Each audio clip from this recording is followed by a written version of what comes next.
듣다가 보니 빠져드네. 듣다가 보니 재미가 있네. 책 속에 사람 있다, 삶이 있다, 길이 있다, 지혜 있다, 재미 있다, 감동 있다, 울림 있다. 이게 웬걸 기다려지네. 장비 팟캐스트 라디오 책다방. 책 속에 사람이 있다, 길이 있다. 울림이 있는 감동과 재미. 버라이어티 북 토크쇼. 장비 팟캐스트 라디오 책다방.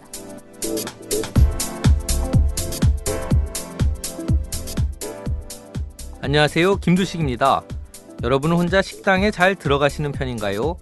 저는 직장 생활을 시작했을 때 혼자 식당에 가야 하는 상황이면 아예 한 끼를 굶거나 빵 한 조각으로 대충 때우는 일이 많았습니다. 사실 혼자 밥 먹는 것 자체는 별일이 아닌데 혼자 밥 먹는 걸 남에게 들킬까봐 두려웠던 거죠. 다들 비슷하실 거라고 생각합니다. 근데 요즘 저는 혼자 밥을 잘 먹습니다. 서울 대구를 오가는 기차역에서도 혼자 먹고, 주말이면 카페에 나가서 하루 종일 일하다가 그냥 베이글이나 식빵 한 조각을 시켜 먹기도 하고, 배가 많이 고프면 설렁탕집에 나가서 혼자 밥을 먹고 다시 카페로 돌아오기도 합니다. 밥 먹으면서 책도 읽고 또 스마트폰으로 트위터나 페이스북을 즐기기도 하고요. 시작은 이랬던 것 같습니다. 저는 집이나 연구실에서 혼자 공부하면 음악을 듣거나 영화를 보거나 자꾸 딴짓을 합니다. 누가 보고 있어야 공부를 열심히 하는 스타일인 거죠. 저를 봐주는 사람이 꼭 아는 사람이어야 할 필요도 없습니다. 실제로 아무도 저를 보고 있지 않아도 상관없고요.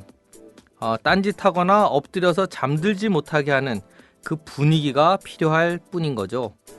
제가 그런 스타일인 것을 솔직하게 인정하고 시간 날 때마다 혼자 카페 가서 일하다 보니까 점점 영역이 넓어지더라고요. 책을 혼자 읽고 영화도 혼자 보다가 나중엔 이제 음악회도 혼자 가게 되고요. 그러다 보니까 비슷한 젊은이들이 많이 눈에 띄었습니다. 요즘 늘어나는 북카페 가보면 혼자 책을 읽거나 글을 쓰는 친구들이 아주 많고요. 말 한마디 나누지 않지만 은근한 연대의식 같은 거, 그런 게 생기는 것을 느끼기도 합니다. 다들 친구라고 생각되는 거죠. 책다방도 그런 묘한 연대가 생기는 공간이 됐으면 좋겠습니다. 책을 읽는 사람들과 책을 쓰는 사람들이 재미있게 어우러지는 시간, 라디오 책다방 그 4번째 시간을 시작하겠습니다. 장비 팟캐스트 라디오 책다방은 매월 1일과 15일 2차례 업로드됩니다. 이 방송은 창비 홈페이지 www.창비.com과 창비 문학 블로그 창문 radio.창비.com에서 듣거나 다운받으실 수 있습니다. 아이팟이나 아이폰을 사용하시는 분들은 아이튠즈와 팟캐스트 어플에서 바로 다운받으실 수 있습니다. 팟빵에서 라디오 책다방을 검색해서 들으실 수도 있습니다.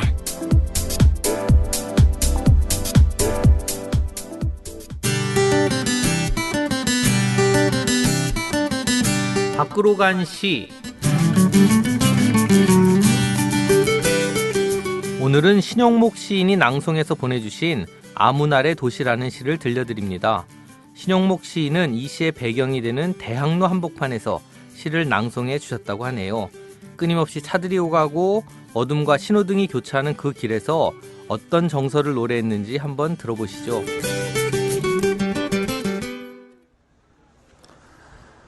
아무나라의 도시 신용목. 식당 간판에는 배고픔이 걸려있다. 저 암호는 너무 쉬워. 신호등이 바뀌자 어스름이 내렸다. 거리는 환하게 불을 켰다. 빈 내장처럼. 환하게 불 켜진 여관에서 잠들었다. 뒷문으로 나오는 저녁.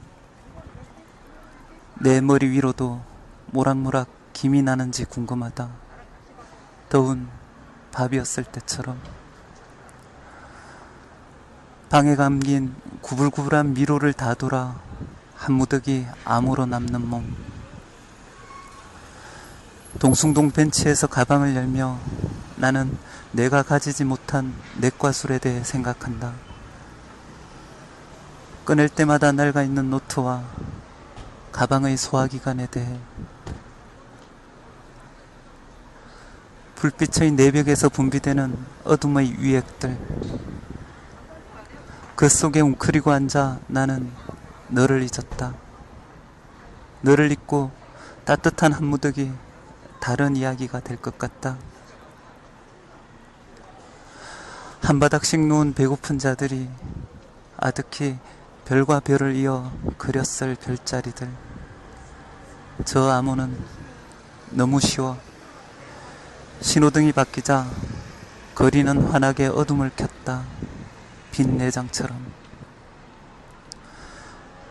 약국 간판에는 절망이 걸려있다.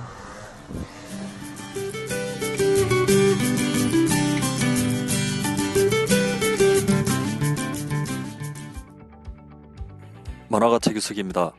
당신의 인권은 안녕하십니까? 당신의 인권을 위해 만화가 10명이 모였습니다. 이것은 우리 모두의 이야기입니다. 십시일반 사이시옷을 잇는 인권 만화 신간 출간. 전 국민이 읽어야 할 만화 인권 교양서. 어깨동무. 도서출판 창비.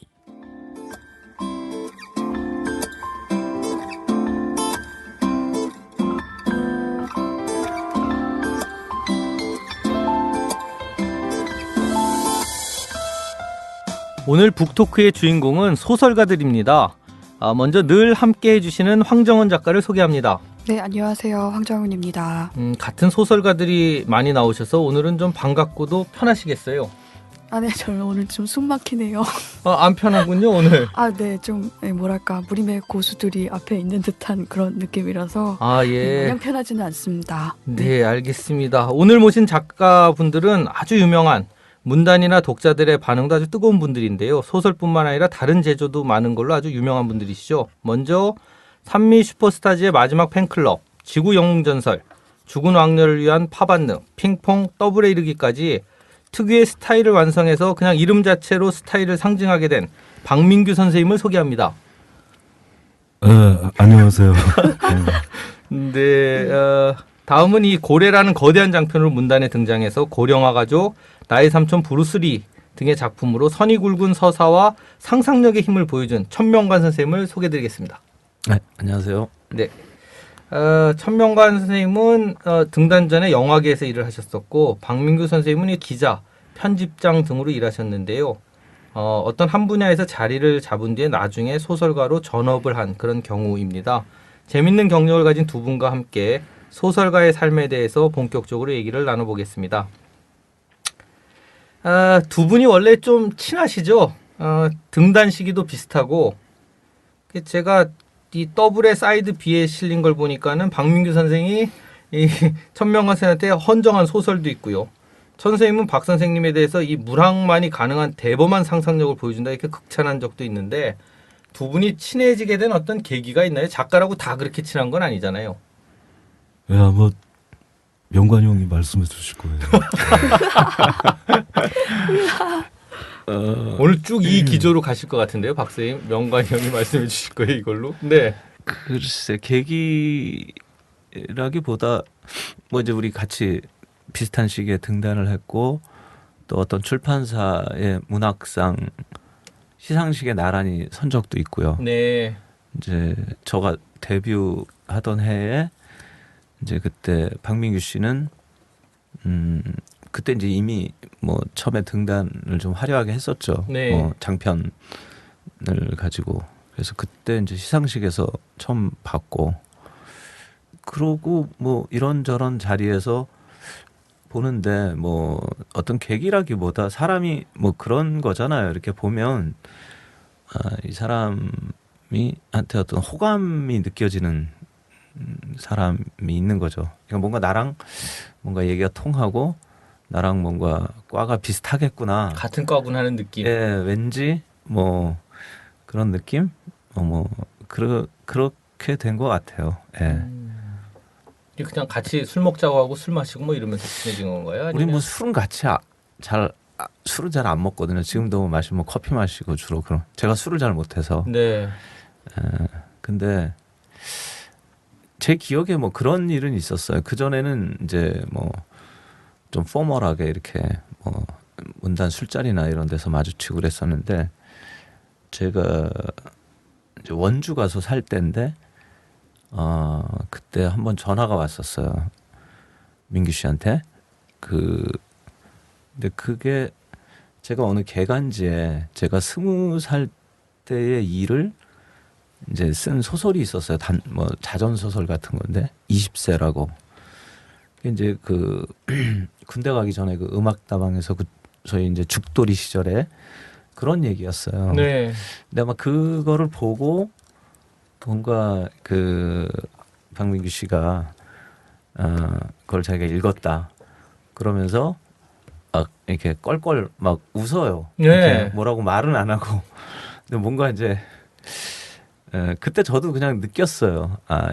이런 이 소설을 보고 뭔가 서로 이제 공감하는 바가 있었구나. 저는 좀 그렇게 느꼈어요. 아무튼 소설 제목이 뭐였죠? 그게 20세인가 보다. 예, 20세. 예. 선생님 소설 아닌가요 지금? 지금 갑자기 생각나니까 예, 하도 오래된 일이라. 박 선생님 그때 전화 왜 하셨어요? 그냥 소설 읽다 갑자기 전화하고 싶어지신? 그러니까 일단 뭐 친해지게 된 이유가 말씀하셨지만 뭐 일단 이제 제가 호감형이고 예. 제 입장에서는 이제 영관이 형이 되게 좋았던 이유가 그 어른이라서 그 어른이라서 되게 좋았어요. 어떤 면에서 어른을 느끼셨나요? 그러니까 그때 저는 그 36살 때 그때 등단해가지고 작가가 됐는데 그 전에는 이제 쭉 사회생활 하다가 그 작가가 된 거죠. 그래서 이렇게 보니까 그 대부분의 작가들이 제가 볼 때는 되게 뭐 나쁜 의미가 아니고 순수해 보였어요. 좀 애들 같더라 이런 거군요. 그러니까 어른. 근데 그 이제 되게 문제들이 뛰어나니까 그 어린 대학생 때 이제 또 등단도 하고 그리고 그러니까 어떤 뭐 세상살이 이런 거랑 좀 이렇게 이렇게 길이 다르잖아요. 그래서 참 순수하구나. 순수한 걸 제가 그렇게 좋아하진 않았어요. 그래서 나는 안 순수했던. 그렇게 들려요 지금. 좋다고 하시는 것 같은데 그렇게 들려요. 순수하지 않아서 좋으셨던 거. 그래서 영관 형이랑 이제 뭐 글도 그러고 이렇게 얘기를 해보면 그런 게 많이 통했어요. 뭐냐면, 안 순수하다는 느낌이 확 하고 온 모양이죠. 글을 읽다가. 그거는 그 뭐 순수하고 이런 걸 떠나가지고 또 같은 그 영업사원 출신이거든요. 둘 다. 네. 그래서 두 분이 영업을 하셨다고요? 저는 예. 좀 지금 앉아 계신 이미지로는 좀 상상하기가 어려운데. 문자 그대로 영업 일도 하신 적이 있는? 예. 저는 제가 보험 외판을 한 3년 정도 했었고요. 그 전에는 제가 골프샵의 점원으로 한 3년 정도 일을 했었어요. 네. 그러니까 뭐 잠시 아르바이트라고 뭐 이런 차원은 아니고요. 그냥 그때는 그게 제 인생이었고 뭐 나중에 글을 쓰게 될 거라는 생각은 뭐 상상도 못하던. 아까 잠깐 우리 같이 밥 먹으면서 얘기했지만 제 골프샵의 점원일 때는 제 꿈이 골프샵 사장이 되는 거였거든요. 네. 그러고 뭐 골프 이제 나중에 보험 영업을 할 때는 보험회사 소장이 되는 게. 근데 저도 박민규 씨를 만나서 얘기를 해보니까 좀 그런 느낌 있잖아요. 이 친구도 세상을 좀 아는구나. 이렇게. 근데 그것이 뭐 아까 얘기한 대로 뭐 안 순수하고 뭐 이런 건 아니고요. 네. 세상 돌아간다는 걸 좀 안다는 거는 뭐 민규 씨가 얘기한 뭐 어른이다라고 하는 것과 아마 비슷한 의미일 텐데 그런 게 서로 공감이 됐던 것 같아요. 네.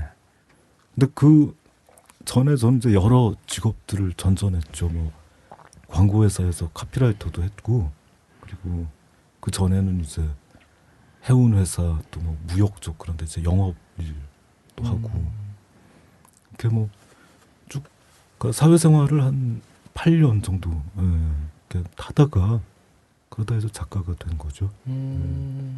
그래서 그런 게 편했어요. 그러니까 뭐 그 뜬금없는 얘기 안 하고, 네. 그뭐 느닷없이 뭐 존재 고독 이런 거 얘기 안 하고, 그리고 그런 거 되게 저도 편했어요. 일단 그런 얘기 나오면 경계하게 되는 편이라서 네, 존재의 공감이 고독 되네요. 이런 거요? 네, 문학의 뭐 무엇이란 뭐 이런 거 얘기 안 하고. 문학의 의미 뭐 이런 거 얘기 안 해도 되고. 네, 아 이거 웃으면서 해도 되는 얘기인가? 네. 네, 그렇고요. 네, 두 분이 다 이 늦은 등단을 네. 하신 편인데요. 소설가로 등단하게 된 계기, 그런 여러 가지 일을 하시다가 소설가가 되기로 마음먹은 그 계기를 좀 듣고 싶은데, 박민규 선생 같은 경우에는 이미 이런 얘기를 하셨어요. 어느 날 갑자기 소설이 쓰고 싶었고 문학에 대해서 잘 알지 못하는 상태로 작가가 됐다. 이게 사실 매년 신춘문예에 도전하면서 떨어지는 사람한테는 되게 좌절을 주는 그런 얘기 같기도 한데, 어떤 계기로 이 소설? 전 뭐 다른 사람이 어떨까 이런 생각은 안 하고요. 그냥 뭐 저는 그랬어요. 그러니까 그 제가 문창과라는 데를 뭐 나오긴 했는데 그 배운 적이 없어요, 소설을. 그 학교도 거의 안 갔고, 그리고 그나마 전공도 시였어요. 그래서 그 배운 적도 없고 써보고 싶은 적도 없었고 좋아하지도 않았고. 문창과를 왜 그러면 그렇죠. 입학을 하셨나요? 아, 그때는 그 제가 고등학교 때 15등급이었는데 네. 1등급부터 15등급까지 있는 거죠? 가슴 아프게 그런 것 것까지 같아요. 또 청원을 하시고 저도 사실은 김수지 선생은 15등급이었는데 그게 몇 등급까지 있는지도 모르시는 그러네요. 아니, 그러네요 진짜. 죄송해요. 얄미워라. 죄송해요. 근데 저는 뭐 너무 전혀 그게 없어요. 뭐 잘못했구나 이런 게.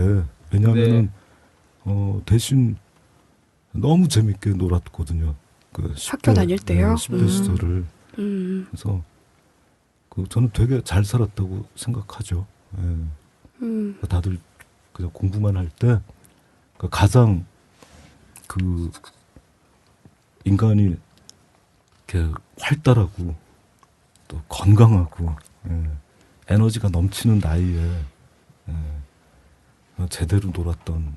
그래서 전 굉장히 뿌듯해하고 있어요. 그러다 어느 날 어쨌든 직장 생활도 하고 하다가 갑자기 소설이 쓰고 싶어지신 거군요. 그 이유는 모르겠지만 아무튼 갑자기 쓰고 싶었어요. 그래서 쓰게 됐고 쓰고 있어요. 네. 천명관 선생님은 이 95년에 영화 총잡이, 99년에 북경반점 시나리오를 집필하셔서 원래는 영화계에서 일을 하셨던 거죠. 그러다 2003년에 이 문학동네 신인상을 받으면서 데뷔를 하셨는데, 뭐 어떻게 보면 비슷한 직종일 수도 있지만 거의 40 나이에 새로운 분야에 도전한다는 게 쉬운 일이 아니었을 것 같은데 어떻게 이런 마음을 먹으셨어요? 도전이란 생각은 못했고요. 그런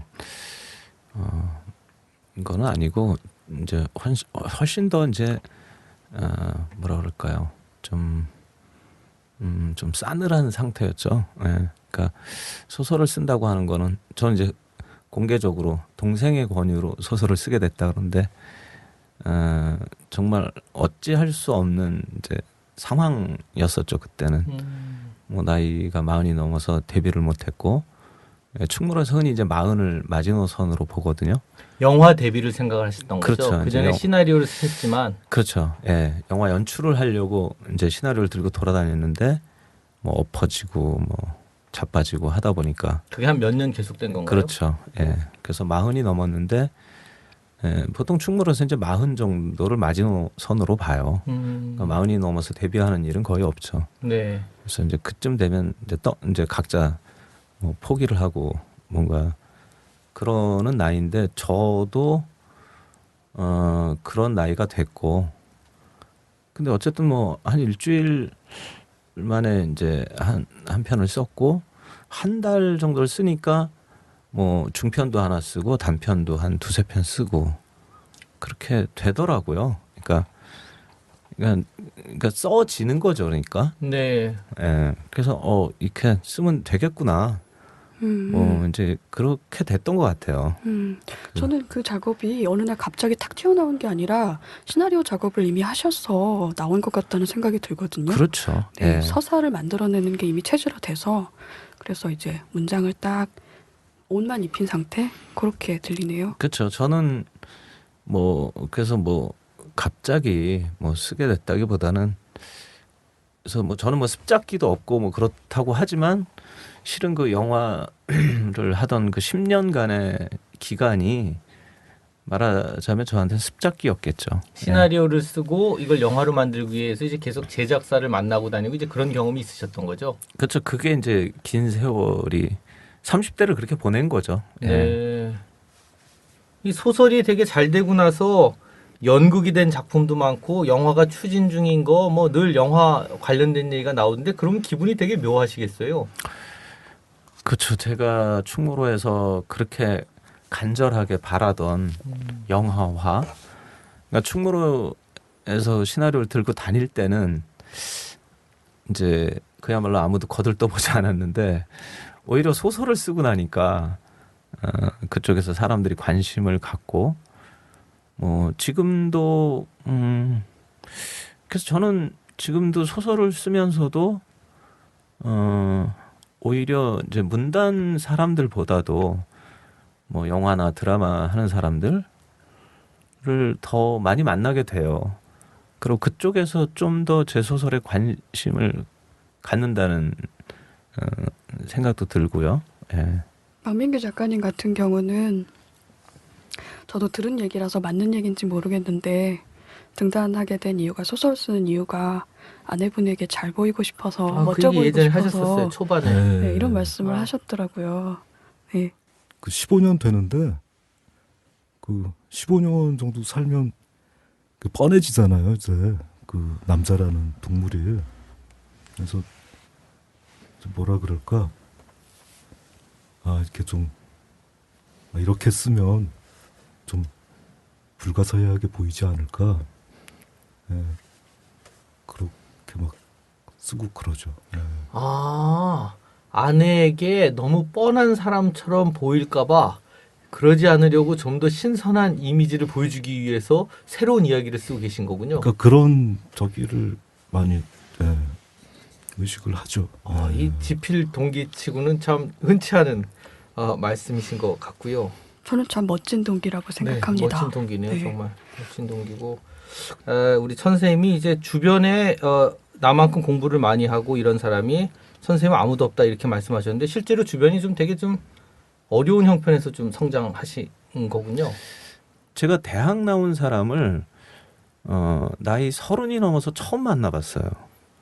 볼 일이 없었다는 거군요. 그렇죠. 그만큼. 예, 왜냐하면 주변에 다 그렇죠. 예, 물론 이제 뭐 한아름 건너 저는 이제 회사에서 영업을 하니까 뭐 본사에 가면 뭐 대학 나온 친구들도 있고 하지만 그냥 그런 정도지 제가 알고 지내는 사람 중에 그래서 제가 30이 넘어서 영화판에 왔는데 대학 나온 사람들이 있는 거예요. 그것도 심지어 좋은 대학 나온 사람들이. 네. 제가 그 사람들을 처음 봤을 때 되게 마음이 좀 이렇게 떨렸어요. 네. 이런 사람들이 대학을 나온 사람들이구나. 대학 나온 사람들은 저런 식으로 하는구나. 이런 거를 제가 31살에 처음 느꼈어요. 그러니까 지금은 이제 많이 적응이 됐지만 아니, 작가 동네에서는 더한 사람들도 만나는 거 아닌가요? 더 많이 공부한 사람들? 그런 것 같더라고요. 네. 네. 작가 동네요? 네, 작가들이 있는 그러니까 이 소설 문학, 쓰고 시 쓰고 소설 이런 평론하는 쪽에는 분들이 학력이 상당히 높아서 저 같은 경우는 최종 학력이 고졸인데 네. 뭐 제가 학사는 당연히 받은 줄 알고 강의 요청, 그러니까 강의를 의뢰하시는 경우도 있고 졸업장이 없습니다. 그랬더니 그럼 학사 졸업장이라도 졸업 증명서라도 이런 경우도 있고 당연히 학산이 학위가 있을 거라고 당연시 생각하고. 되는 그런 게 좀 있는 것 같더라고요. 황정은 씨도 네, 저도 고졸. 참 네. 귀한 경우인데 네. 그래서 저도 처음에 등단을 했는데 그 출판사에서 이제 당선 통보를 하잖아요. 근데 저한테 제일 먼저 대학을 어디 나왔냐고 물어보더라고요. 그래서 맞아요. 그때는 참 무례한 질문이다라고 생각을 했는데 나중에 이제 보니까 이제 시간이 지나면서 이제 문단이 어떻게 돌아가는지 좀 이렇게 대충 이제 분위기를 알다 보니까 그게 뭐였냐면 너 어디 문창과 나왔냐라는 거였던 것 같아요. 뭐 이번에 명지대 문창과가 됐을까 아니면 이번엔 서울예대 문창과가 됐을까? 그게 궁금한 거죠. 정말로 네, 그러니까 궁금한. 자기네들끼리 이제 심사를 하고 아마 이번엔 어디 문창과가 됐을까? 그래서 아마 물어봤던 것 같아요. 박사님 어떠세요? 박사님 이 바늘구멍 통과했다는 어떤 그 순간, 이 작가가 됐다라고 자기가 느낀 순간? 저는 그 성격이 굉장히 낙천적이거든요.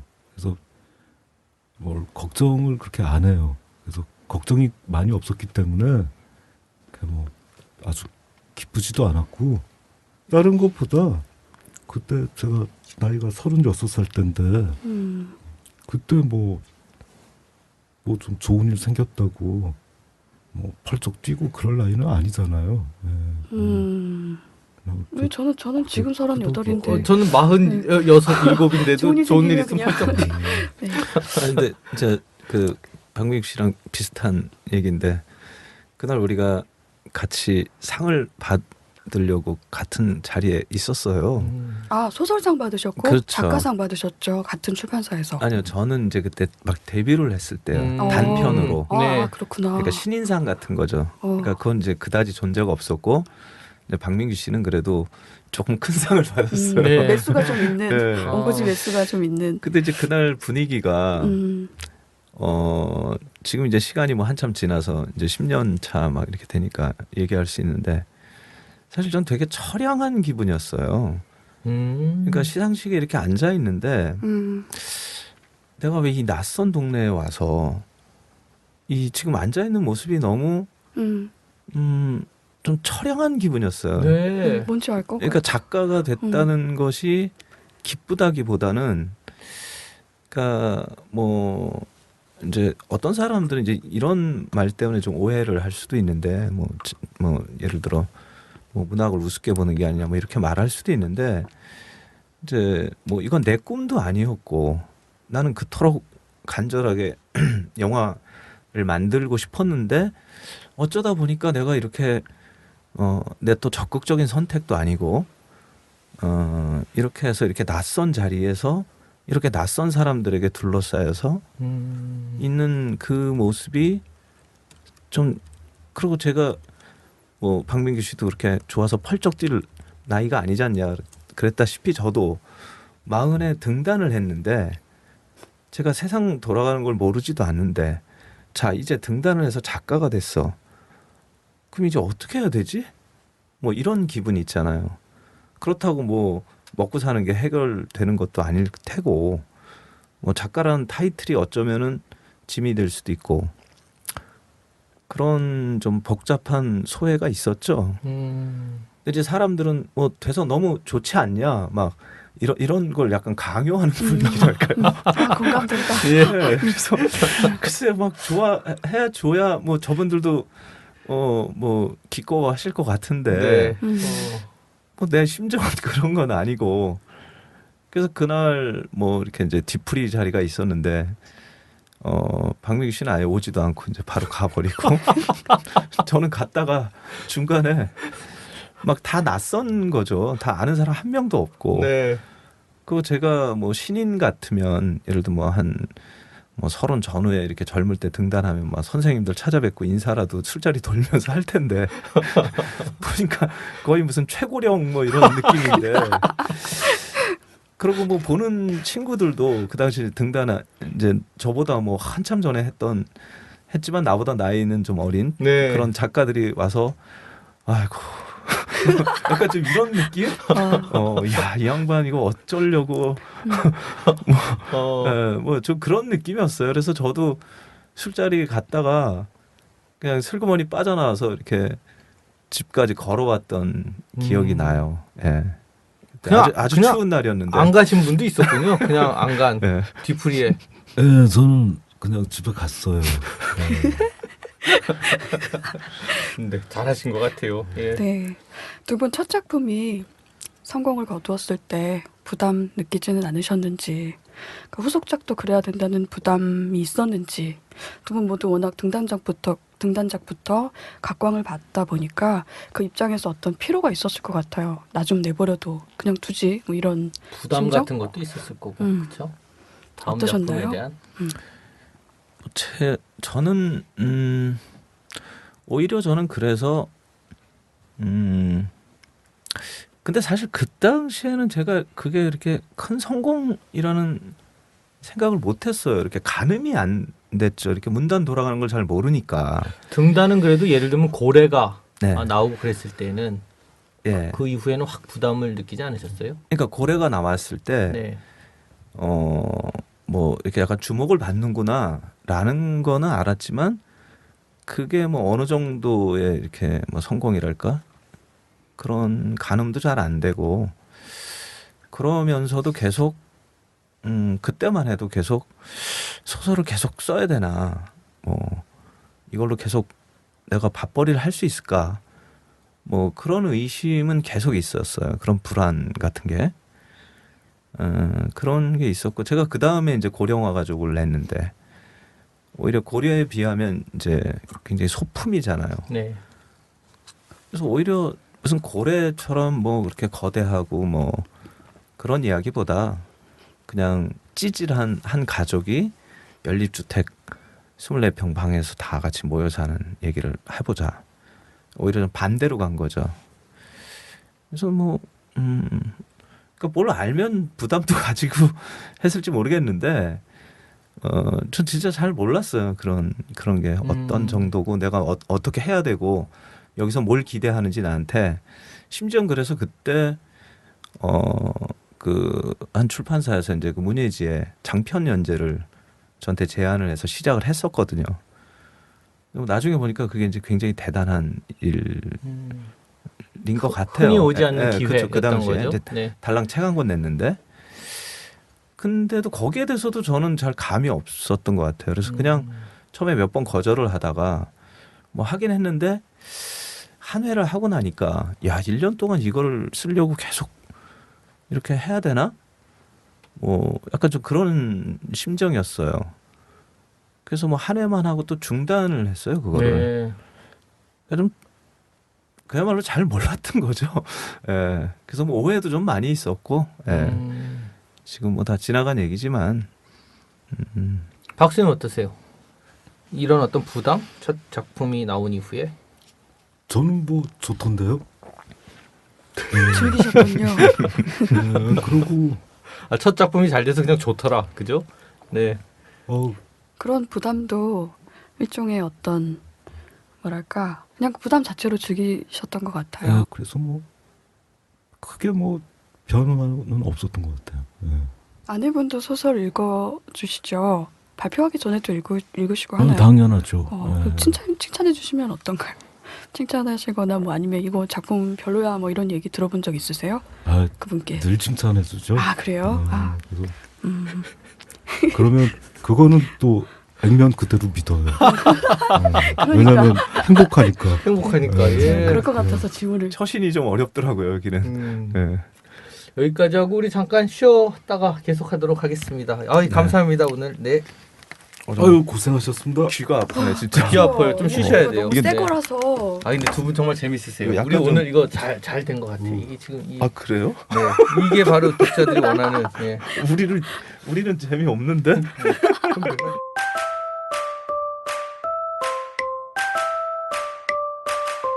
책 속에 사람이 있다. 길이 있다. 울림이 있는 감동과 재미. 버라이어티 북 토크쇼 창비 팟캐스트 라디오 책다방. 잠깐 쉬고 들어왔는데 이 쉴 때가 훨씬 역시 재미있군요. 여러 가지 웃을 얘기들도 많고 이제 저희가 2부로 넘어와서 이 전업소설가의 일상에 대해서 좀 들어봤으면 하는데요.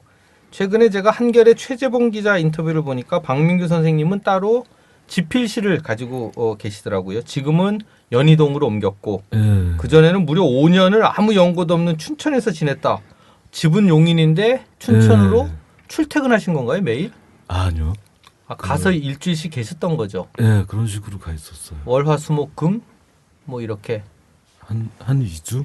한 2주씩 예, 있다 2주 오고요. 있다 또 집에 와서 놀고. 예. 아, 집에 또 쉬었다 또 일하러 가고 이렇게요. 예. 그러면 사실 아까 쉬는 시간에 들었다시피 이 오늘의 박민규를 만들고 오늘의 박민규의 모든 사랑을 받고 있는 거는 이제 박사님 아내분이신데 자주 못 보시는 거군요.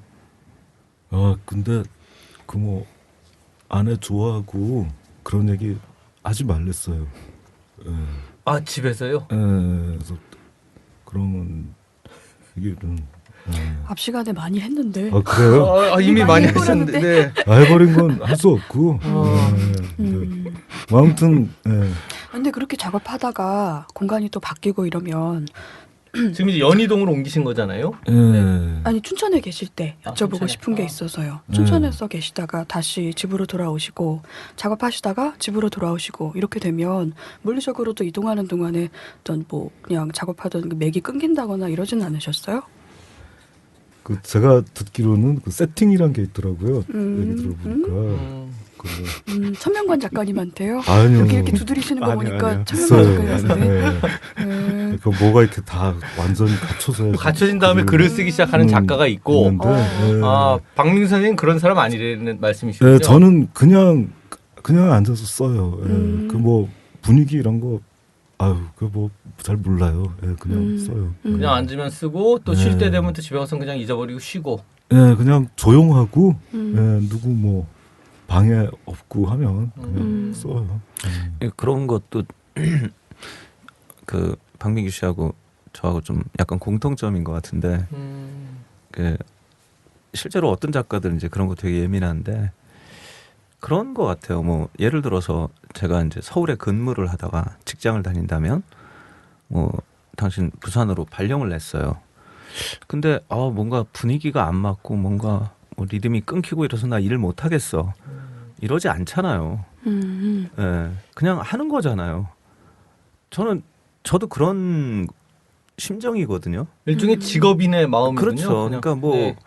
뭐 어디 가서 한들 무슨 뭐 리듬 같은 거를 뭐 생각하고 뭐 그 모르겠어요. 그런 생각을 할 별로 특별하게 뭐 기억 나는 게 없네요. 네. 근데 좀 유명한 작가가 되고 나면 여기저기 부르는 데가 많아서 글을 써야 되는데 시간을 확보하지 못하고 거절하기 어렵고 뭐 그런 면이 있지 않나요? 그 정도로 일단 유명하지는 않고요. 네. 글을 못 쓸 만큼 그러진 않고 그래서 기본적으로는 다 거절한다가 원칙이죠. 그러니까 뭐 강연 요청이든 그렇죠. 아니면 어떤 잡다한 글에 대한 부탁이든. 그래서 일단 뭐 박민규 씨도 그러지만 일단은 소설 이외의 글은 안 쓰고요. 그게 이제 첫 번째고 그리고 그다음에 뭐 그렇죠. 강연 같은 거 또 뭐 강사 뭐 이런 제안들. 그러니까 소설 쓰는 거 이외에 다른 일을 하면 안 되겠다라는 생각을 하죠. 그래서 옛날에 제가 약간 뭐 농담 비슷하게 어디 가서 나는 뭐 산무사다. 산무사가 뭐냐? 심사 안 하고 강사 안 하고 표사를 안 쓴다. 그랬었거든요. 네. 표사라고 책 뒤편에 추천사 그러니까 제 책에도 안 쓰고 남도 안 써주고 이제 그런 얘기를 했었는데 근데 이렇게 제가 그때 이제 좀 약간 뭐랄까 이렇게 이쪽 사정을 좀 헤아리지 못하고 그냥 하는 얘기였는데 나중에 생각하니까 되게 좀 미안했어요. 그러니까 뭐냐면 그게 그렇게 할 수밖에 없는 구조가 있더라고요. 네. 그렇게 할 수밖에 없는 입장들이 있고 근데 이제 저는 그러지 않아도 되니까 너는 그러지 않아도 되니까 그런 거 그렇게 아니냐. 할 수밖에 없는 사람들의 형편을 헤아리지 못한 게 아니냐 하는 그런 마음이 좀 드셨던 거군요. 그러니까 그런 사정들을 모르고 그런 얘기를 옛날에 좀 했던 것 같아요. 근데 그렇죠. 근데 뭐 다행히 뭐 그러지 않아도 되니까 뭐 그러는 것뿐이고 거기에 대해선 좀 뭐 감사하죠. 그야말로. 쉬운 일이 아닐 것 같아요. 박민규 선생님도 되게 그런 요청이 많을 텐데요. 저는 어떤 때는 제가 아주 유명한 사람이 아닌데도 거절 메일을 쓰는데 하루에 거의 한 1시간씩을 쓰는 것 같은 느낌이 들 때도 있거든요. 박사님 어떻게 하세요? 뭐 그런 여러 가지 요청들. 아 그래가지고 제가 춘천에 있었어요. 네. 네, 그러니까 거기 뭐 무슨 연고가 있는 것도 아니고, 그래서 거기 있었던 이유가 그런 게 좋았어요. 그러니까 뭐냐면 사실 거리상으로 큰 차이 없거든요. 근데 이제 거절할 때 제 집이 경기도인데 경기도에 살고 있으면서 이걸 거절하면 나쁜 놈이 돼요. 아 그래요? 네, 근데 그러니까 느낌상 근데 춘천에 있으면서 거절하면 춘천은 이제 행정지역이 강원도잖아요. 그렇죠. 네. 강원도는 왠지 뭔가 뭔가 안 와도 될 것 같은. 네. 내가 지금 춘천 가까운데. 글쓰러 강원도에 와 있다. 아하. 그것도 그러면은- 굉장히 좀 비장해 보이는. 그렇네요. 데가 있네요. 그런 느낌이 그래요, 있어요. 진짜. 네. 그러면 이제 다들 이렇게 이해를 해주시더라고요. 그래서 저 그게 되게 좋았죠. 네. 근데 지금 연희동에 오신 다음엔 그럴 수가 없는 거잖아요. 근데 그렇게 오래 생활해 놓으니까 아. 그 다음에는 이제 저 사람은 뭐 안 하는 사람이다 해가지고. 박민규 선생님 지금 창비 블로그에 연재도 하시고 문학동네 소설 뭐 진행 중이시고 하나는 지금 70년대 미국 포르노 배우 얘기, 하나는 80년대 한국 고등학생 얘기 뭐 이렇게 지금 두 가지 작업을 같이 진행하고 계시고 남들은 이 아이디어 고갈을 얘기하는데 박 선생님 아이디어가 너무 많아서 글 쓸 시간이 부족하다 뭐 이런 얘기도 하셨더라고요. 이 아이디어 소설 쓰기 아이디어 같은 거는 가만히 앉아 있으면 그냥 계속 떠오르는 건가요? 어떻게 뭐 책이나 영화나 음악이나 이런 걸로 계속 뭔가를 받아들이고 내보내고 이렇게 하시는 건가요? 그게 뭐 소설 그렇게 진행한다고 해가지고 하루 종일 앉아서 글 쓰는 거 아니거든요. 저 같은 경우는 실제로 글을 쓰는 시간은 되게 짧아요. 나머지는 뭐냐면 그냥 생각하고 이러고 조용한 공간에 있는 것 자체가 굉장히 중요하군요. 예, 그리고 그러니까 그렇게 멍하니 생각하고 있다 보면은 그 사람이 되게 심심해져요. 그래서 정말 심심해지거든요. 네. 근데 그거 쉽지 않은 일이에요. 그거 심심해지는 거는 되게 힘든 일이에요. 네. 왜냐하면 뭐 그러다 전화 걸려오면은 또 심심한 게 깨지잖아요. 깨지고요. 예, 또 뭐 방송을 듣는 데거나 이래도 심심하지 않잖아요. 예. 그리고 뭐 자기가 무슨 고민한다거나 이래도 심심한 거 못 하거든요. 근데 그게 실은 되게 어려워요. 그래서 뭐 메일 이런 거 주고받고 이런 거 용도에는 뭐 거의 뭐 방송 뭐 이런 것도 안 하고 인터넷 뭐 이런 거 안 하고 그냥 심심하게 가만히 있어요. 예, 네. 그리고 있다 보면은 그 사람이 심심하면 별 생각이 다 들거든요.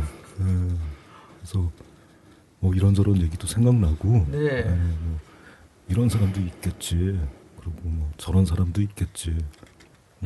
그래서 또 그런 거 한번 써보자. 뭐 그렇게 되는 것 같아요.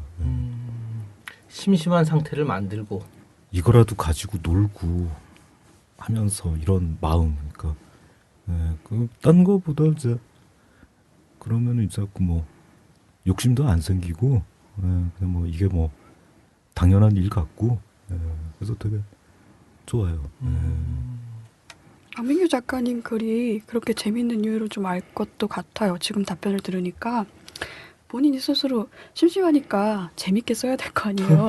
본인이 스스로 그러다 보니까 읽는 사람도 당연히 자연스럽게 재미를 느끼는 게 아닌가 싶기도 하고. 저는 그 그러네요. 상태가 어떤 상태인지 잘 이해가 안 되는데 이 황 선생님 딱 이해가 되는군요. 이 어떤 심심함의 상태. 그런. 네, 저는 심심함을 좀 자주 느끼는 편이라서 이게 확 얘기가 와닿았는데 아, 네. 그렇군요. 네. 저는 그 박민규 작가님 인터뷰를 잘 하지 않는다고 들었거든요. 예, 그래서- 귀찮아서. 아 귀찮아서인가요? 내가 그 왜 안 하시나요 물어보려고 했는데 그냥 바로 답변을 나오는데. 네. 그러고 아니 근데 예. 뭐 어떻게 뭐 어떤 인간적인 뭐 그런 저기가 있어가지고 하게 될 때가 있는데 기본적으로 안 안, 하고. 안 좋아해요. 음. 그러니까 왜 안 좋아하냐면은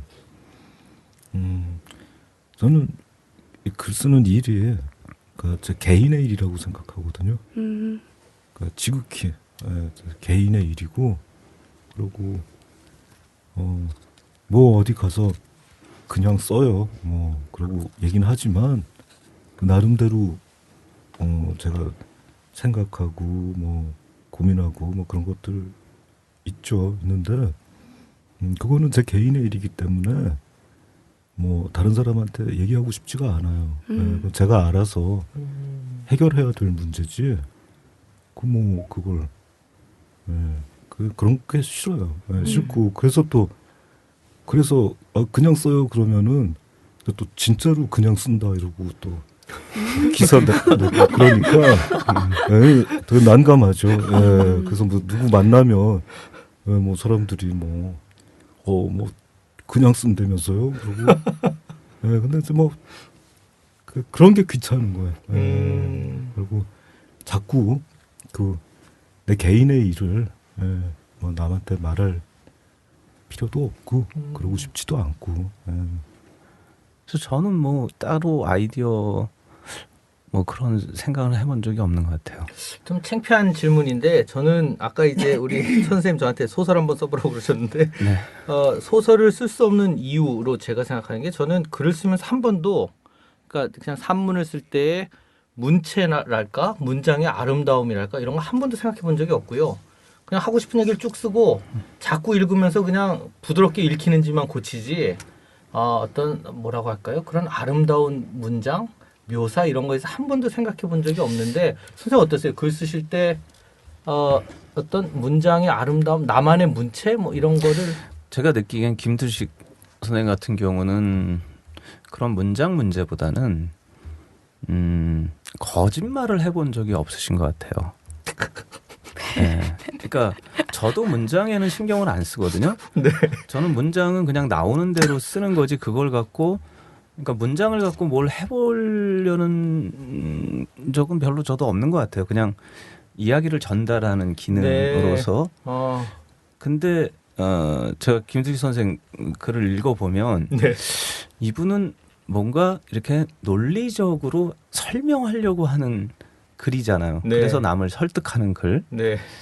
근데 이제 소설에는 그런 이성적인 논리성이 필요하지만 어쨌든 픽션이잖아요. 그렇죠. 예, 거짓말인 거잖아요. 거짓말을 그럴듯하게 해야 되는 건데 그렇게 언제나 설명해야 되는 입장에 있었던 분들은 아무래도 소설 안 되는 거짓말 좀 더 갈고 닦아야 된다는 말씀이신 거죠. 이제 거짓말 좀 그건 제가 앞으로 노력을 그 본능은 누구나 다 있으니까 잘 찾아보면 네. 잘 찾아보면 알겠습니다. 제가 그쪽으로 좀 노력을. 전 네. 같은 질문 박민기 작가님한테 네, 저도요. 네. 문장에 관 문차랄까? 왜냐하면 제일 굉장히 독특한 스타일을 문체라는 걸 의식을 하고 쓰시는지 그걸 나만의 문체? 문체? 문장? 네. 문체는 그러니까 뭐 명사라는 거 다 그냥 만든 거 아니거든요. 그 말 그대로 그 글문자에 몸 채자잖아요. 바디. 그러니까 그건 제 생각에 왜 그렇게 좋아하세요? 아닙니다. 네, 문체 어쨌든 문체. 바디에서 빠져졌어. 바디에서. 아니 그냥 잘못 말했나? 아니 정확해요. 아니. 네, 문체. 근데 내가 그렇게 알고 있으면 나한테는 그런 거예요. 그렇죠. 그 뭐 실제로 한문 단어가 틀렸는지는 모르겠는데 나는 그렇게 알고 있기 때문에 나한테는 그런 거예요. 그래서 그렇게 생각하고 있기 때문에 나는 그거는 그 작가의 몸에서 나오는 거라고 생각해요. 공감이 되네요. 사람이 그 사람마다 심박수도 다 다르고 그리고 리듬이 다 다르잖아요. 달라요. 그리고 어디 공연장 같은 데 가면은 똑같이 머리를 흔들어도 이렇게 앞뒤로 흔드는 사람도 있고 이렇게 옆으로 흔드는 사람도 있어요. 그리고 돌리는 사람도 있고. 그래서 저는 그 문체라는 거는 그 작가의 육체하고 그 리듬, 그게 바탕이라고 생각해요. 그래서 이 사람이 왼손잡인지 그리고 몸이 뭐 허약한지 아니면 건강한지 그리고 힘이 센지 약한지 뭐 이런 거 이렇게 보면은 뼈 이런 거랑 이렇게 보면은 나오는 것 같아요. 근데 기본적으로 그렇다고 사람들이 다 제각각 다른 게 아니고 대개는 비슷해요. 그래서 왜냐하면 거의 대부분의 음악은 4분의 4박자 아니면 3박자거든요. 네. 왜 그럴까요? 그 오래 전에 우리 그 뭐 시조 보면 3434 뭐 3444 이런 식이잖아요. 네. 그러니까 그게 있는 거예요. 그 보편적인. 그래서 그 안에서 자기가 가진 그 몸의 리듬이 나오는 거기 때문에 그 건강 상태라든지 아니면 또 어떤 리듬을 즐기는지 듣는 음악 같은 거 그런 것도 많이 영향을 미친다고 생각해요. 그 뭐 노력이나 그런 거 어떤 나는 어떤 걸 써야 되겠다는 생각 갖고 되는 거는 아니라는 말씀이시군요. 그 어떻게 보면 자기 자신이라는 거죠. 문체라는 건. 그 뭐 크게 보자면 그 재능의 일부겠죠. 재능의 일부. 네, 네. 몸이란 것도 재능인 셈이니까 네. 개인마다. 저는 두 분보다는 아주 이제 그냥 이렇게 참새 발톱만하게 뭔가를 쓰고 있는 입장이긴 하지만 쓰면 쓸수록 어떻게 말하느냐가 참 중요하다는 생각이 들거든요. 그게 박민규 작가님이 말씀하신 문체에 관한 얘기일 수도 있겠다는 생각이 들고요. 근데 예전에 박민규 작가께서 작가는 노블리스트가 아니라 스토리텔러가 되어야 한다. 이런 멘트를 제가 기사에서 읽은 적이 있어요. 그래서 박민규 작가는 문체보다는 서사에 더 비중을 두고 계신가라는 생각을 한 적이 있었거든요. 오늘 말씀을 듣고 보니 그거는 네. 아까도 말씀드렸지만 뭐 이런 식으로 얘기하면 그 기사로 나갈 때는 그런 그런가요? 식으로 나가면 전혀 그 뜻이 달라지고 그런 거예요. 네. 큰 의미 없다는 말씀이죠. 아니, 그게 저도 아니고 그래서 인터뷰가 그- 참 그 글쓰기에 있어서는 그 뭐가 중요하고 이게 이 방법이 옳고 이거는 이거보다 더 중요하고 이런 건 없다는 거죠. 제 생각은. 근데 이제 그때 그 얘기를 했던 이유는 이제 한국 같은 경우는 너무 한쪽이 치우쳐 왔지 않나. 그러니까 이 스토리의 비중에 대해서는 너무 그동안 우리가 간과해 오지 않았나. 물론 역사가 짧지만 그래서 앞으로 그쪽을 또 우리가 많이 중시해야 되지 않나. 뭐 그런 뜻으로 한 얘기였어요. 네, 잘 들었습니다. 네, 그러면 이쯤에서 코너 속 코너를 진행해 보도록 하겠는데요. 당신들의 속마음이 궁금하다. 속마음 OX 퀴즈. 와. 선생님, 한번 자제해 주시면 안 될까요? 네. 먼저 제가 짧게 질문을 드릴 텐데요. 이 질문에 네, 아니요로 대답해 주시면 되고요. 나중에 좀 더 설명하고 싶다 할 경우에는 시간을 조금 더 드리도록 하겠습니다. 일단 OX 먼저 하고 설명은 마지막에 하는 거죠? 네, 고맙습니다. 네, 알겠습니다. 네, 천명관 작가님께 먼저 여쭤볼게요. 나는 잘생겼다. 네. 네, 내 작품을 원작으로 한 연극이나 영화에 출연하라고 하면 하겠다. 아니요. 소설을 쓰길 잘했다. 네. 네, 잘 들었습니다. 더 얘기가 있을 수 잘 있을까요? 생기신 건 맞는 것 같고요. 배우를 그 설명 안 하면 욕 먹을 것 같은데. 네. 아이고, 네. 네, 저는, 잘생겼다고 생각하시는군요. 저희 부모님께 제가 못생겼다고 생각을 하면은 저희 부모님을 욕되게 하는 것 같아서 저희 부모님께 저는 항상 감사하거든요. 이렇게 태어나게 해주신 거를.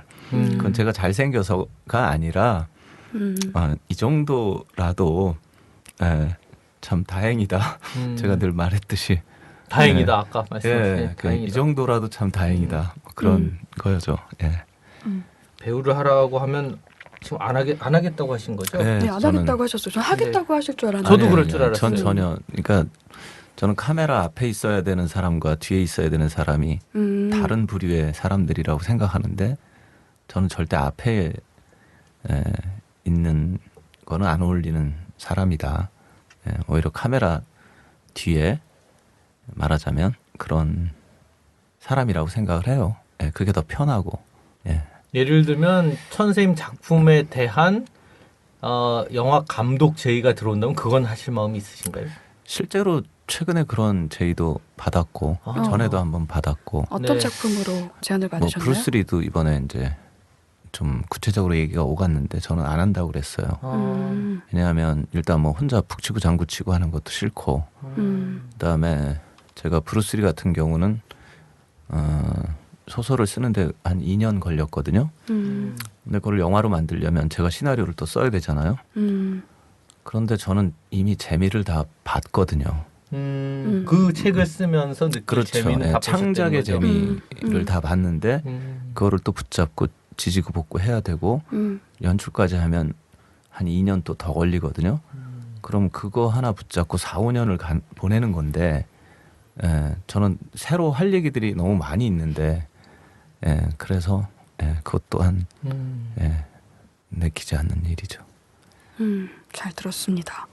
박민규 작가님께 질문을 드릴 텐데요. 네. 본래 질문이 준비가 한 3-4가지가 돼 있는데 그 뭐라고요? 이렇게 승질을 내실 것 같아요. 아니에요. 성질 금지 일단 우리 그거 먼저 얘기해 놓고요. 아, 성질 부리셔도 괜찮습니다. 예, 대신에 저도 성질 부리는 걸로. 오케이, 네. 그래서 제가 하나만 드리려고 해요.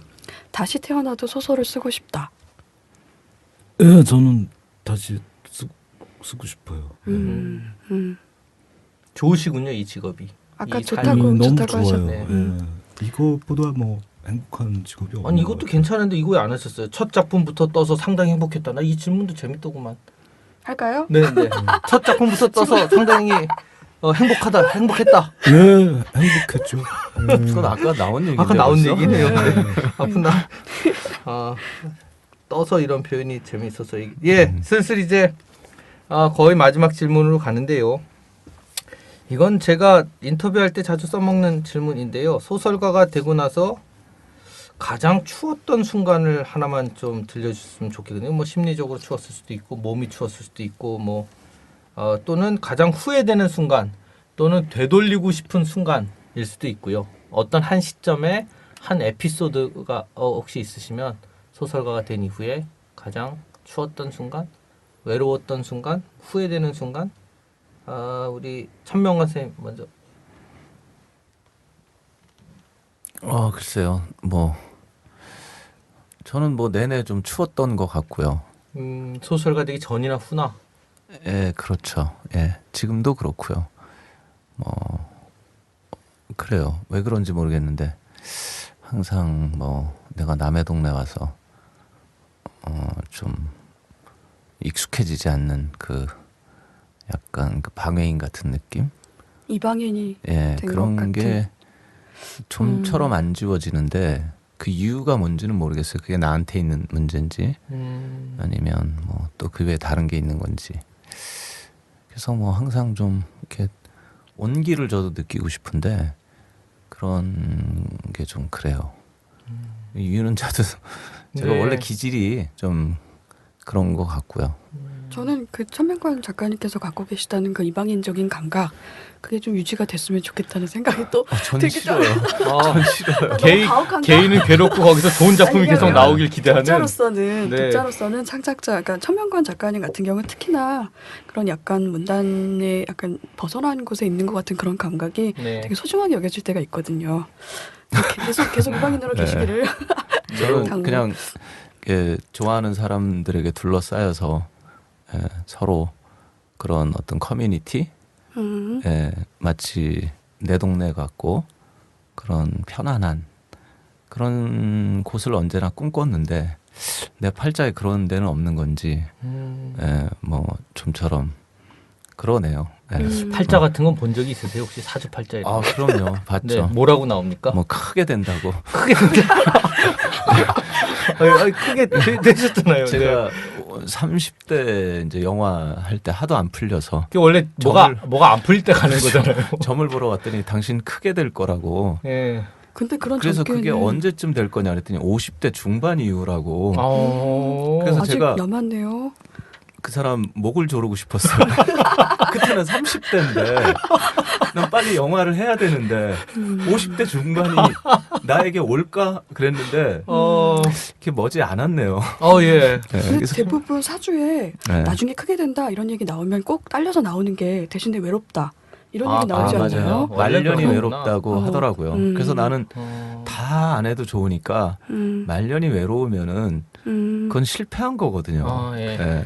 그게 다거든요. 말년이 따뜻했으면 좋겠다는 그렇죠. 바람이 있으신데 그게 다죠. 예. 요즘 많은 사람들이 말년에 외롭지 않나요?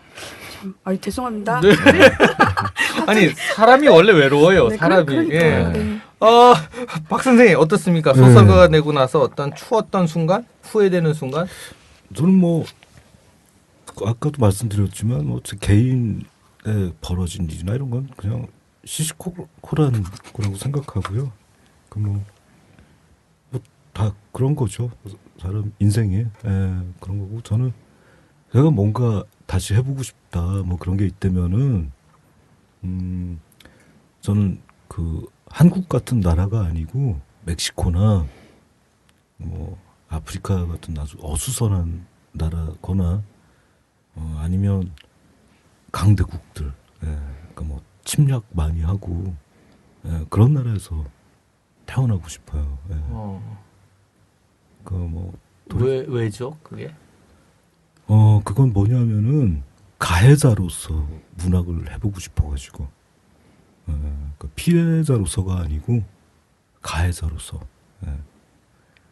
그러니까 저는 그게 되게 저한테 중요하거든요. 그 한국이라는 나라의 역사가 계속 피해자였잖아요. 가해자의 위치에 서본 적이 없고, 그래서 그 슬픔과 그 뭐 분노 뭐 그걸 이제 뭐 한이라고 그러죠. 근데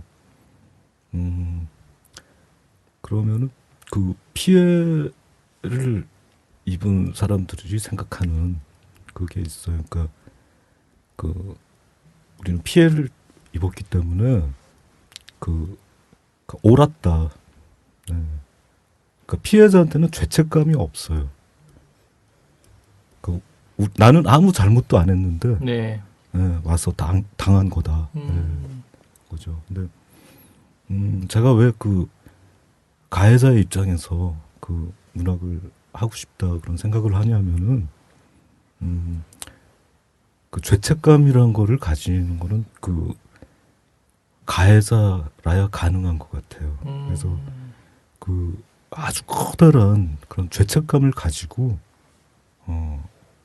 글을 써보고 싶어요.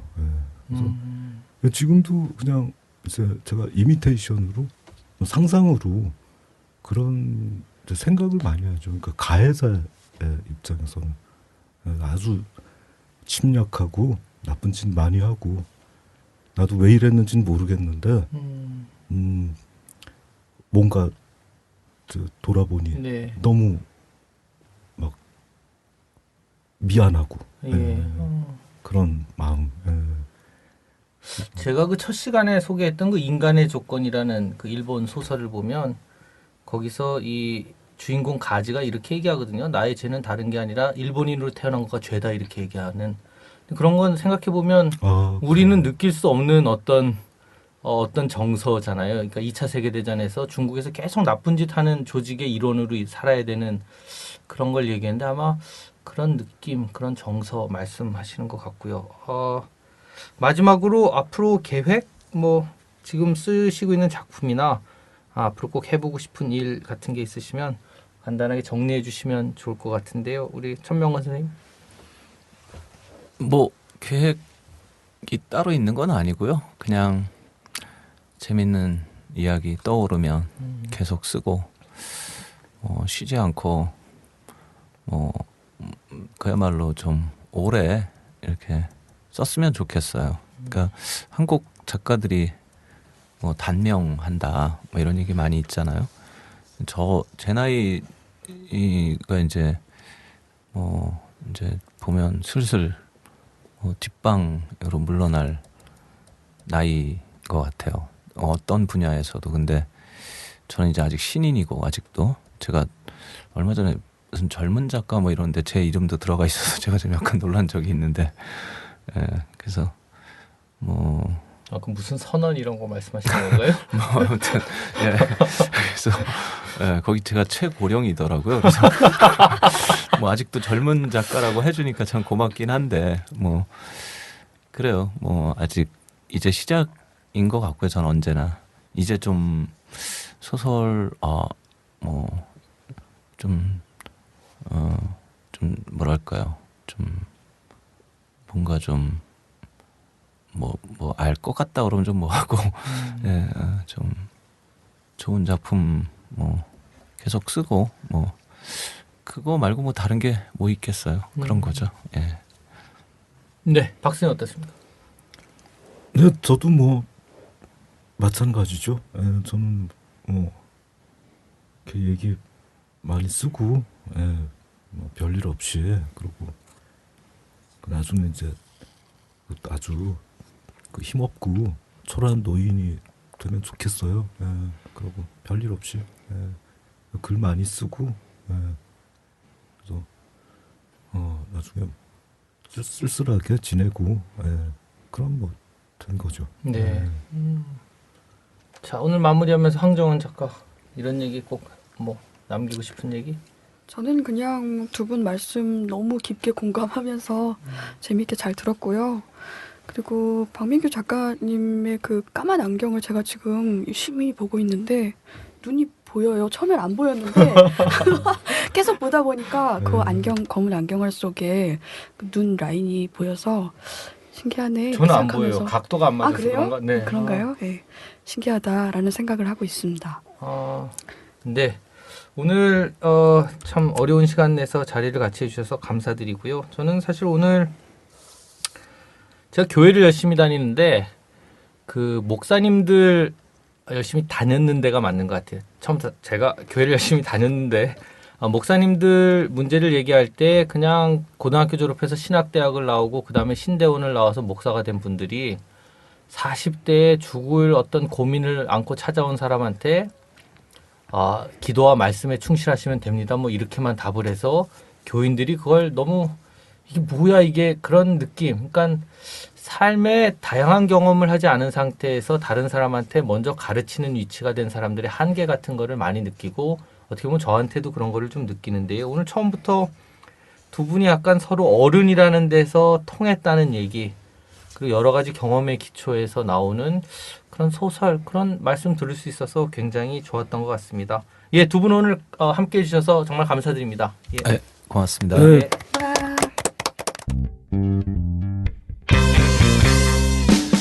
듣다가 보니 빠져드네 듣다가 보니 재미가 있네 책 속에 사람 있다 삶이 있다 길이 있다 지혜 있다 재미 있다 감동 있다 울림 있다 이게 웬걸 기다려지네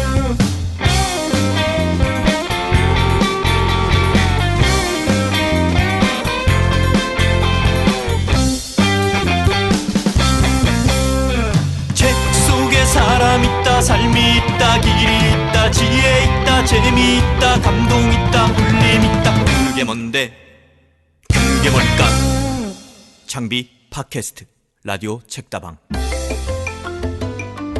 발견 이 작가. 안녕하세요, 황정은입니다. 오늘 소개해드릴 책은요, 앙토닝 질베르 세르티 양주의 공부하는 삶입니다. 우리에겐 낯선 이름이지만 이미 공부하는 삶이라는 책을 통해서 전 세계 독자들에게 통찰력과 영감을 선사했다는 평가를 받고 있는 작가 앙토넹 질베르 세르티 양주는 프랑스 출신의 수도사이자 사제이며 신학 대전으로 유명한 성 토마스 아퀴나스 연구의 권위자입니다. 이 책은 지금으로부터 무려 한 세기 전인 1920년대에 발표된 것인데요. 그가 제시하는 공부하는 삶이란 일단 무엇이 지성이며 어떻게 해야 공부하는 삶을 유지할 수 있는지 차근차근 설명해주는 책이기도 합니다. 가톨릭 사제로서 지성이라는 것이 신이 주신 소명이라고 설명하는 등 낯설게 느껴지는 부분이 없지는 않았지만 지성인이 이 사회 안에서 해야 할 역할, 세상을 위한 학문을 하라 라는 말은 오히려 지성인이라는 말이 많아진 이 시대에 꼭 필요한 조언이라는 생각도 듭니다. 요즘 대학 가는 방법이나 취업이 잘 되는 방법, 성공하는 법, 결국은 돈 많이 버는 방법을 알려주는 공부법을 다룬 책들이 많은데요. 그런 종류의 공부 말고 삶 활동으로서의 공부, 다름 아닌 정신의 구축을 격려하고 있는 책입니다. 진정으로 공부하는 방법을 꼬장꼬장 하면서도 설득력 있게, 한편으로는 성깔 있게 서술하고 있는 책, 오늘 발견 이 작가는요, 앙토넹 질베르 세르티 양주의 공부하는 삶이었습니다.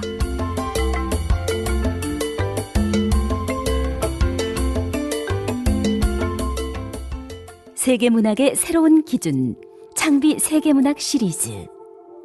엄정하고 참신한 기획, 적확하고 충실한 번역, 세대를 넘나드는 감동. 창비만의 열정과 고집으로 고전의 새로운 기준을 세운다. 창비 세계문학. 새로운 세계문학 전집을 읽고 싶다면 지금 바로 창비 세계문학을 만나보세요. 도서출판 창비.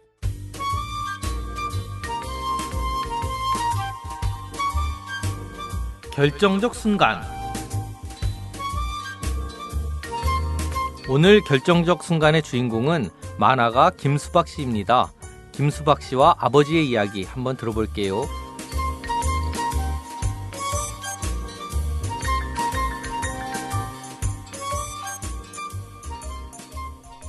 예, 만화 그리는 김수박입니다.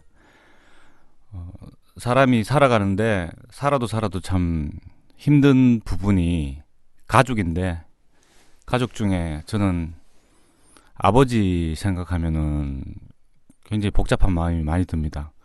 옛날에도 그렇고 지금도 그렇고 앞으로도 그럴 것 같아요.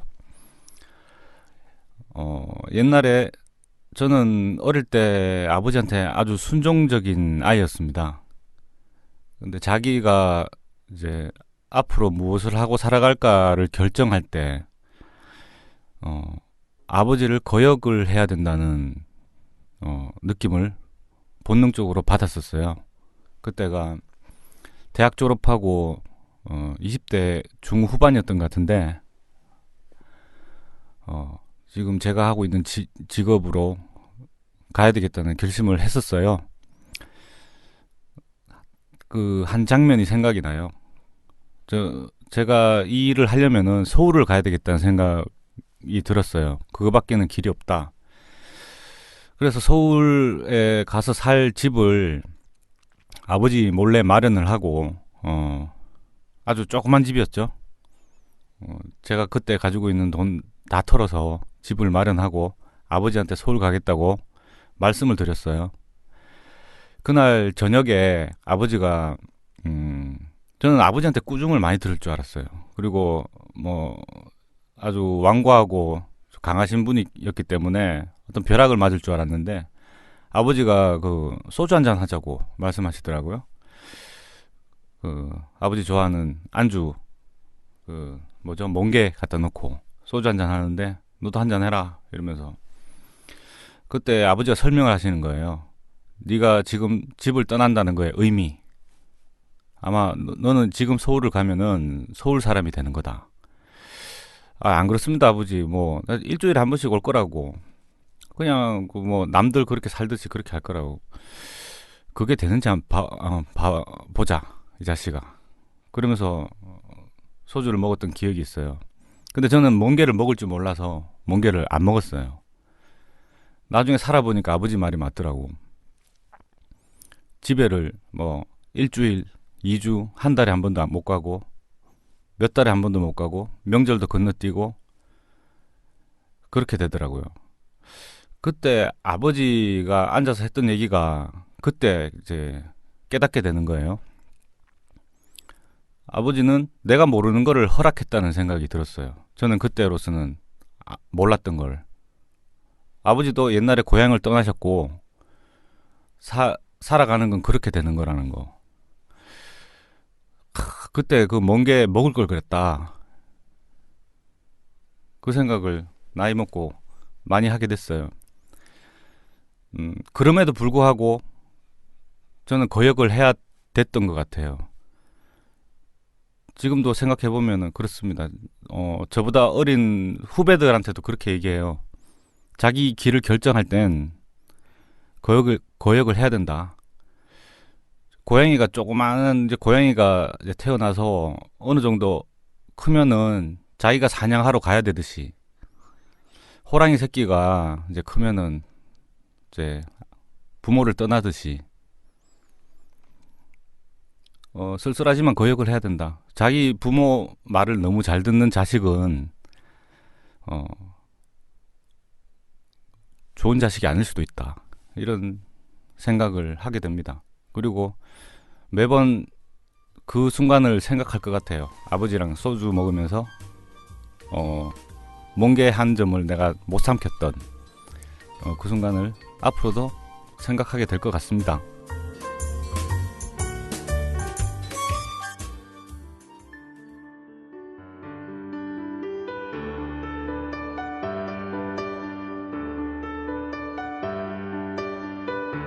상담해도 괜찮아.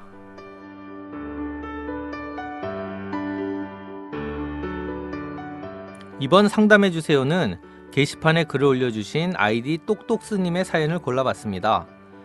저는 30대 중반이고 결혼을 했고 5살짜리 아들도 있어요. 근데 직장을 안 다녀서 집에만 있으니까 이런저런 궁리를 하게 되는데요. 제 고민은 좀 부끄럽지만 성형수술을 해볼까 하는 겁니다. 앞으로 사실 길게는 40년 넘게 더 살아야 하는데 애엄마로 그냥 주저앉아 사는 게 과연 옳을지, 그래도 저는 아직 뭐든 해볼 수도 있는 나이인데 이대로 나이 들어가는 것이 아쉽기도 하고 저 자신을 위해서 뭐라도 하고 싶은 마음도 들고요. 성형수술에 대해서는 워낙 말이 많고 신랑한테도 아직 솔직히 털어놓지 못했는데 저를 가꾸고 싶은 마음이 들어요. 이런 저의 생각이 너무 욕심이 아닐지 터무니없는 생각인지 상담을 해주셨으면 합니다. 어려운 질문이고요. 저도 제 딸이 고등학생인데 늘 이런 고민을 하고 집에서도 이런 얘기를 많이 합니다. 성형수술이 하고 싶으시면 해야죠. 요즘 저는 해도 후회하고 안 해도 후회할 일이 있다면 해보는 게 좋다는 생각을 합니다. 물론 그 결과에 대한 책임도 자신이 져야겠죠. 제 친구 중에 2번의 결혼식과 1번의 장례식을 만든 김조광수 감독님이 계시는데요. 얼마 전에 양악수술을 하셨어요. 아래턱이 주걱턱인데 그걸 숨기고 사느라 턱뼈 전체에 기형이 생기고 거의 어금니 자체를 못 쓰게 된 상황이라 선택의 여지가 없었다고 하더라고요. 수술 몇 주가 지난 다음에 만났는데 얼굴이 진짜 잘생겨지셨더라고요. 수술 직후에는 얼굴이 부어가지고 주름까지 사라진다고 하고요. 근데 이 양악수술 진짜 아프답니다.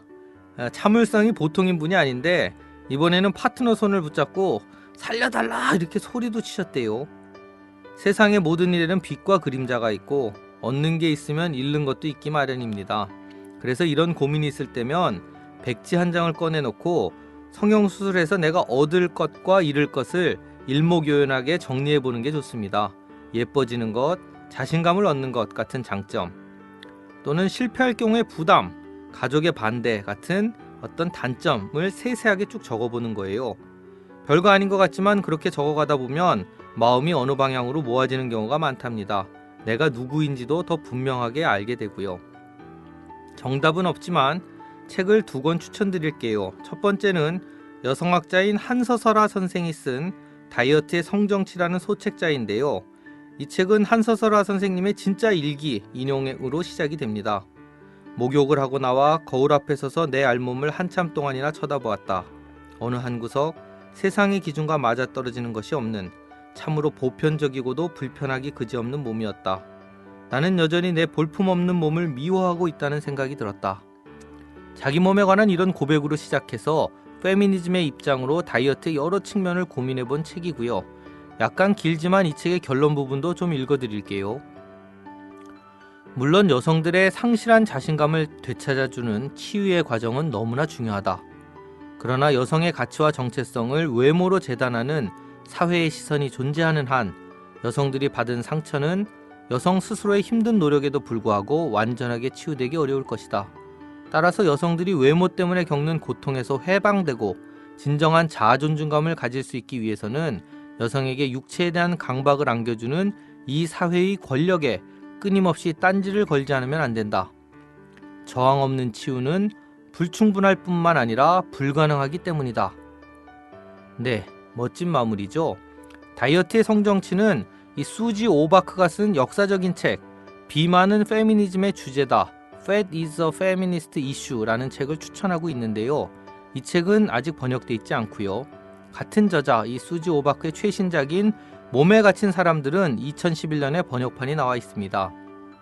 오바크는 정신분석 심리치료로 아주 유명한 분이죠. 이 다이아나 황태자비를 이렇게 상담을 했었던 분으로 잘 알려져 있고요. 아무래도 거식증, 폭식증 같은 식이장애, 비만, 성형중독, 섹슈얼리티 문제 등을 마음의 차원에서 마음의 문제로 접근합니다. 그러면서도 몸의 문제는 몸의 문제로 다뤄야 한다는 또 통합적 시선을 제시하기도 하고요. 이 두 권의 책을 가볍게 읽고 성형으로 얻을 것, 잃을 것을 도표로 쫙 정리한 다음에 조용히 거울과 또 자신의 내면을 들여다보면 뭔가 해답을 찾을 수 있지 않을까요? 이번 상담 사연에 채택되신 똑똑스님께서는 게시판의 안내에 따라 상품을 받으실 수 있을 거고요. 자, 오늘 사연처럼 꼭 별스럽지 않은 이야기라도 평소에 고민되셨거나 김두식은 뭐라고 얘기할까 궁금한 게 있으시면 언제든 글을 남겨주세요.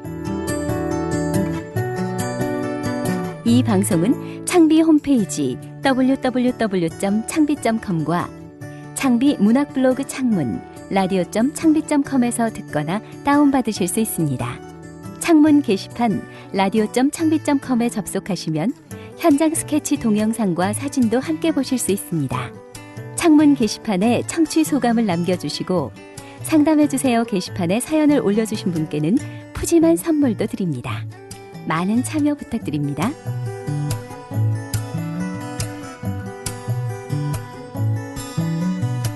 어린 시절 액션 영화의 주인공을 보며 지구를 구하는 영웅이 되겠다고 야무진 꿈을 꿨던 분들 많을 텐데요. 취권의 성룡, 다이하드의 브루스 윌리스, 터미네이터의 아놀드 슈왈츠네거까지 왕년의 액션 영웅들이 대거 영화로 복귀해 올드 팬들의 마음을 설레게 하고 있습니다. 이들은 환갑을 훌쩍 넘은 나이에도 자동차 스턴트와 같은 고난도 액션을 훌륭하게 소화했다고 하는데요. 노익장이라는 말이 괜히 있는 게 아닌가 봅니다. 5060 세대를 넘긴 이분들이 현역일 수 있는 건 아무래도 꾸준한 자기관리 덕분이겠죠. 언제나 마감에 쫓기면서도 꾸준하게 글을 쓰고 있는 우리 작가들 역시 우리에게는 일종의 영웅이 아닐까 생각해 봅니다. 다음 시간에도 책을 함께 만들어가는 영웅들과 함께 책다방 재미나게 꾸며보겠습니다. 오늘은 여기서 마치겠습니다. 이 방송의 제작과 공급은 출판사 창비가 하고 있고요. 프로듀서 황혜숙, 구성 김은경 안선주, 기술 편집의 석상훈 유군백, 홍보의 지은영 김정규 씨가 수고해 주셨습니다. 그리고 지금까지 저는 진행을 맡은 김두식이었습니다. 2주 후에 뵙겠습니다.